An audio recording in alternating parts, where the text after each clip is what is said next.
And on this Thursday, July 10th, 2025 edition of Newsmakers, as the search for flood victims continues, Texas Hill Country communities are pulling together to cope with the tragedy. Jennifer King reports. Hundreds of people gathered for a worship ceremony in Texas at a high school stadium in Kerrville to pray and remember the victims of the deadliest inland flooding to strike the U.S. since 1976. Our communities were struck with tragedy literally in the darkness. Youth Minister Wyatt Wentrek.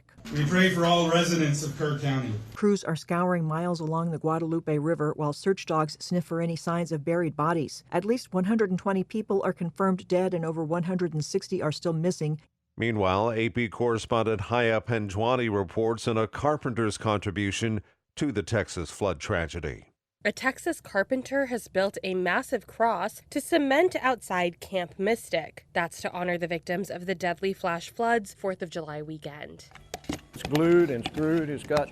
We've got 10 screws, lag bolts that go through. Bill Hardy is with Hardy Custom Cabinets. Hardy lost his entire woodworking shop in 2010 to an electrical fire. So when crossbearer Dan Beasley reached out about having one made for the flood victims, the answer was yes. And I feel horrible for them.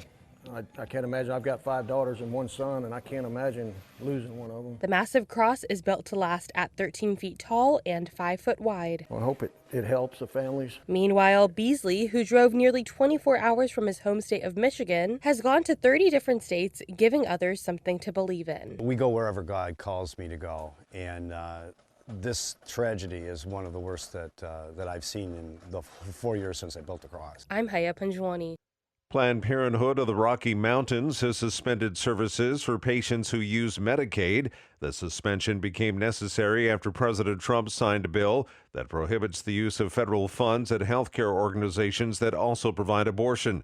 About 15,000 Planned Parenthood patients in the Rocky Mountain region are affected by the decision. Meanwhile, Washington State Governor Bob Ferguson says the state will cover Planned Parenthood's funding gap due to passage of the bill, which he said cut $11 million from Planned Parenthood in the state for 1 year. Medicaid is the primary payer for Planned Parenthood. Many of the patients who visit Planned Parenthood are on Medicaid, making Planned Parenthood one of Washington's preeminent Medicaid providers. A Catholic diocese in California is telling its parishioners they can stay home on Sundays if they're worried about ICE raids. San Bernardino Bishop Alberto Rojas has issued a decree that allows his parishioners to miss Mass due to concerns over immigration raids. Rojas wrote, "Such fear constitutes a grave inconvenience that may impede the spiritual good of the faithful." According to Roman Catholic Catechism, observant Catholics are required to go to Sunday Mass unless they're excused for a serious reason. The San Bernardino Diocese serves about 1.6 million Catholics. And that's Newsmakers for this Thursday, July 10th, 2025 edition. I'm Keith Black.